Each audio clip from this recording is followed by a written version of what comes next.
I have two questions for you. Sure. First on Congress. Congresswoman Salazar introduced legislation that would give some illegal immigrants in the country path to citizenship.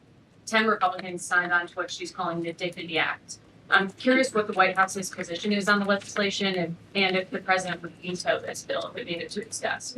From my understanding, the White House nor the president has actually read through this legislation. We've been focused on, of course, the One Big Beautiful Bill, which passed, which is another historic accomplishment of this president in record time. The Genius Act this week, the rescissions package, that's been the focus of the White House. But the president has made it very clear he will not support amnesty for illegal aliens in any way.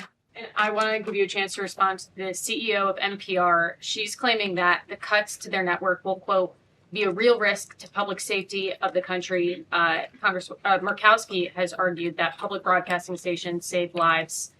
Could you respond to these concerns? The NPR CEO said cutting NPR will be a risk to public safety. I am not sure how NPR helps the public safety of our country, but I do know that NPR, unfortunately, has become really just a propaganda voice for the left. Just a few examples for you. In 2020, NPR refused to cover the Hunter Biden laptop scandal in the run-up to the election. They said their assertions don't amount to much, writing they did not want to waste the listeners' and readers' time on stories that are just pure distractions. That does not sound like an unbiased opinion. That sounds like a partisan opinion to me. And this is a taxpayer-funded organization. In 2018, that same CEO that you're talking about called the president in the Oval Office, who nearly 80 million Americans elected, she called him racist, shared a photo of herself wearing a Biden for President campaign hat, serves on the board of a Soros-funded activist group. In 2020, PBS's White House correspondent at the time characterized President Trump's speech then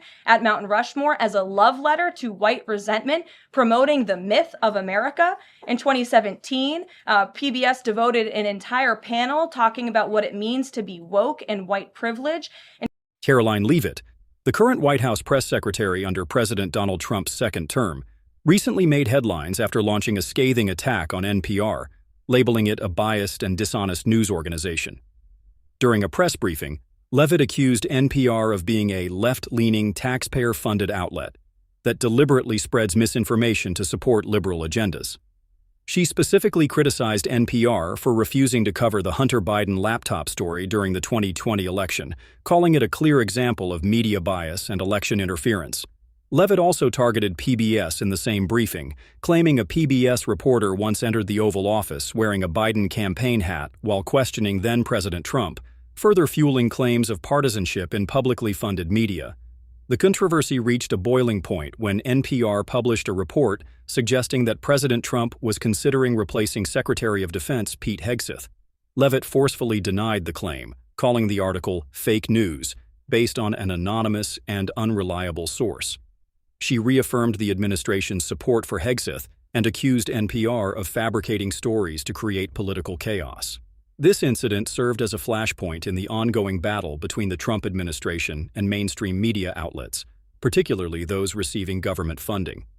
Leavitt's remarks reflect a broader communication strategy by the administration, one that seeks to delegitimize media institutions they believe are unfairly critical of conservative leadership.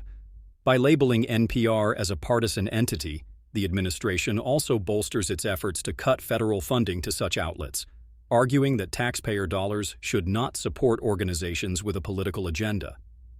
In essence, Leavitt's forceful confrontation with NPR underscores the deepening divide between the White House and left-leaning media, while reinforcing the administration's commitment to challenging narratives it views as misleading or hostile.